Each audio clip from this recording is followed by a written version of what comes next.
Hi, I'm John Faisandier, and thanks for stopping by. My wife gets anxious in the car when I'm driving, and not surprising. I mean, we are married after all. And look, but she's not wrong to be. I'm confident, maybe too confident, and I know how to handle a car, mostly. But she's always doing things like this, pointing out and saying, "Watch out, there's someone there," or "Did you see that car?" And half the time I'm thinking, "Yes, I saw it. I've got this." But here's the thing: the other half of the time I don't see it. And she's pointing out something that's literally in my blind spot. The place I physically cannot see from where I'm sitting, no matter how good I think I am at driving. So she saved me from an actual accident more than once. I remember this one time I was absolutely certain I'd checked over my shoulder, and I was sure there was no one there. And I even said it aloud, "No, I've seen that, there's nothing there." And she goes, "John, there's literally a motorcycle right there." Oops. Turns out I had a blind spot about my blind spot. I was convinced I'd looked when I actually had looked but hadn't seen anything. And the only reason we didn't have an accident, because someone who loved me was paying attention to what I couldn't see. She was also wanting to save her own life in that moment, but she didn't want me to have the accident. And here's what I realized. The fact that I couldn't see something didn't mean it wasn't there. And the fact that my wife was anxious about my driving didn't make her wrong. Sometimes the person pointing it out is actually seeing something that you missed. Now, here's the thing. You have blind spots at work too, not in your vision, in the way you manage people. And by definition, you can't see them. That's what makes them blind spots. But they're holding you back probably more than you realize. And like me on the road, you might even have a blind spot about your blind spots. You might be absolutely certain you've already seen something, or when actually you haven't. You don't see your own reactions the way your team does. A manager I worked with, let's call him Mark, it's not his real name, he had been managing his team for a couple of years, and he thought things were going well. His team delivered results, he gave feedback, and it all looked fine. And then something happened that made him stop. One of his team members made a mistake, nothing catastrophic, a small error in a report. Mark felt frustration flash through him fast before he could even think about it. He didn't yell, he wasn't harsh, but there was a coldness in his response, a slight, sharp tone. The email that was technically professional but felt distant. He didn't think much of it, he was just giving feedback, right? But here's the blind spot. Mark had no idea how that moment landed on his team. Because from Mark's perspective, he was just pointing out an error, a straightforward comment. But from his team's perspective, they saw something completely different. They saw, my manager gets annoyed when I make mistakes. And once that message gets out, it spreads. Quietly, but it spreads. People stop bringing problems early. They stop telling you about challenges they're struggling with. They bring you polished versions because the unfinished version feels unsafe. Here's what Mark realized a few months later when we started working together. His team wasn't bringing him real issues anymore. They were only bringing him solved problems, and Mark was sitting there thinking his team weren't engaged. They weren't taking initiatives. They weren't being transparent with him. They weren't being transparent, and he was blaming them. But the real issue, his reaction had shut the door. He just couldn't see it. Because you can't see your own reaction the way other people experience it. Your team sees your face, your tone, the pause before you answer, the way you say yes, but your body language says no. They're reading you like a book, but you're just managing normally. And that's the blind spot. You think you're being helpful, your team thinks they're drowning. Here's another blind spot I see all the time. A manager, let's call him Tom, prided himself on being available, always there for his team, jumping in when they'd struggle. He worked late most nights, answered messages on weekends, took calls at all odd hours. And his team did the same. Everyone was exhausted, but Tom couldn't see why. In his mind, he was being supportive. And I asked him, what happens when someone comes to you with a problem? He said, well, I help them. I work through it with them. That's my job, isn't it? Here's the blind spot. Tom couldn't see that his helpfulness was actually creating dependence. His team had stopped trying to solve things for themselves because Tom was always there to solve it for them. And here's what Tom couldn't see.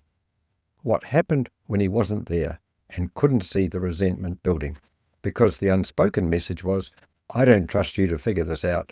You need me. Tom was drowning because he had no boundaries, but he experienced it as being committed. His team was drowning because they had no clarity about what actually their job was versus what his job was. But they experienced it as, I'm never quite good enough. I'm never sure what I'm supposed to do without checking with Tom first. And the accidents happen when Tom goes on holiday, when his team has to work without him. Suddenly nothing happens because nobody knows how to decide anything. And Tom blames his team for not being independent. But Tom's blind spot was he created the dependence in the first place. What's crystal clear in your head lands completely different on your team. The last blind spot I want to show you. A manager, let's call him Paul, was frustrated. His team wasn't following instructions. Work was coming back wrong, half finished, not what he asked for. Now, Paul's story about this was, they're not paying attention to me. They're not engaged. I have to spell everything out to them, and even then they don't get it. So I looked at his actual instructions, and here's what I found. They were vague, open to interpretation, full of assumed context that no one else had. Paul knew what he wanted because he lived this work every single day. It was crystal clear in his mind. But his team, well, they were guessing. They were trying to read his mind. They were filling in blanks that weren't actually explained. And when they guessed wrong, Paul got frustrated. He blamed them for not listening. But here's the blind spot. Paul couldn't see that he was the problem, not because he was a bad communicator, but because what's obvious to the expert is never obvious to the beginner. When something gets done wrong, Paul's first thought is, they weren't paying attention. His team's experience is, I still don't know what he actually wanted. Paul blamed his team for the problem, but he couldn't see his part in creating it. And here's what happens over time. People stop trying. They become passive. They wait for you to fix it instead of taking ownership. And Paul sits there thinking, see, they're not engaged, when actually Paul created the disengagement by not being clear in the first place. What you don't see keeps growing. So here's the thing about blind spots. Unlike a mirror that you can adjust, a blind spot doesn't go away on its own. It gets worse. Mark's subtle reactions, over time, they become a pattern. His team became more cautious, less willing to take risks, less honest with him. The cost? Trust eroded, slowly, invisibly.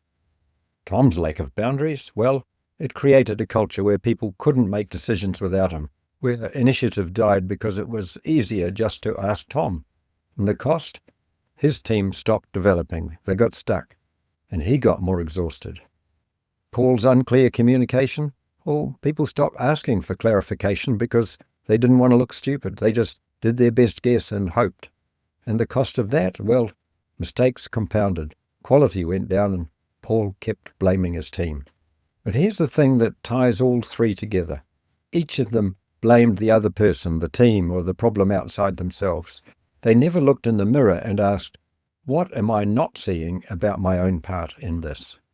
And because they couldn't see it, that's what the blind spot is. You can only learn about your blind spots two ways. One, someone who cares enough points them out. Two, you have an accident, you crash. And only then do you realize that something was there. And most managers wait for the accident because there's nobody who is able to point out the blind spot in a way that you can hear. The first step is noticing what you've been missing. But here's what you can learn from this. Once you see a blind spot, it stops being a blind spot. It becomes a choice. Mark came in thinking his team wasn't engaged, but once he saw that his reactions were the issue, everything changed. He learned to notice that split second, that moment between something bothering him and before his team saw his frustration. He learned to pause, to choose his response instead of just reacting. And his team, well, they started bringing him real problems, started taking risks, started trusting him again. Tom came in exhausted and burned out, but once he saw that his lack of boundaries was creating dependence, everything changed. He learned how to set boundaries that were kind and clear, how to let his team struggle a little so that they could actually grow. And his team, well, they became more capable, more confident, more independent. And Tom, well, he went home at a reasonable hour. And Paul came in frustrated with his team's performance, but once he saw that his vague communication was the problem, everything changed. He learned to communicate in concrete, specific language, to check that what he said actually landed the way that he meant it. And his team, well, they started delivering exactly what he needed, first time. None of them became different people. They just finally saw what they'd been missing. And they had practical tools to do something about it. That's exactly what we do in the Conflict-Free Leadership Program. First, we help you see your blind spots, the patterns that you can't see because you're inside them. We do this with honesty and without judgment. And you do it alongside other managers who are in the exact same position as you, because you're not alone in this. Every single capable manager I work with has these blind spots. Then, once you see it, we teach you practical tools, not theory, not abstract concepts. How to notice your reaction before it lands on your team.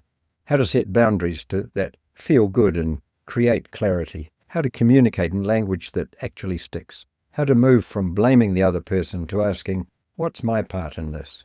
Now, that shift from not seeing to seeing, that's where everything changes. So here's my question to you. What blind spot might be holding you back that you can't see? What pattern are you blaming other people for when actually your part is invisible to you? If you're recognizing yourself in any of these stories, if you're wondering what you might be missing, there's a conversation that we can have about that. But either way, I want you to know the fact that you can't see the blind spot doesn't mean it's not there. It means you need someone else to help you see it. And once you do, everything shifts. I'll be talking a bit more about this in the coming weeks. I'm John Faisandier, and thanks for watching.